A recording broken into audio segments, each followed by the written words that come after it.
This book's for Jack and Aiden. It's called Meet John F. Kennedy. John F. Kennedy was one of our presidents, and this is some very interesting information.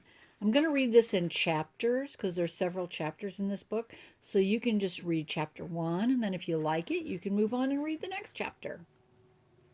On November 22nd, 1963, a handsome young man rode into the city of Dallas, Texas.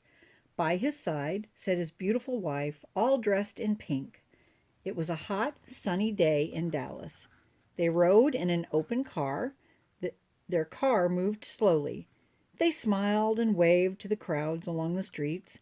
People cheered. They were glad these young people had come to their city. Suddenly, the sound of 3 shots ripped the air. One shot hit the young man's neck. Another hit his head. He fell sideways into his wife's lap. Minutes later, he was dead. He was John Fitzgerald Kennedy, the 35th President of the United States. He had been shot and killed by an assassin. That's a good word, assassin. What do you think that means? I think it means a killer.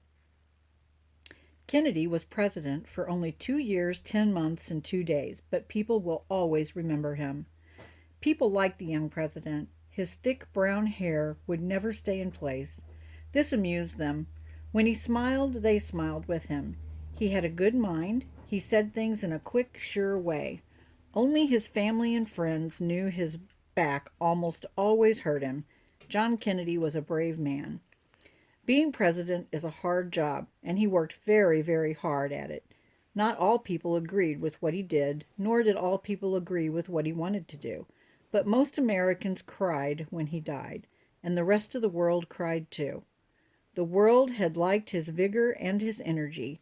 People liked the graceful ways he and his wife had brought to the White House, and young Americans had liked him most of all. They had felt that he was a very special friend. And that's the end of chapter 1.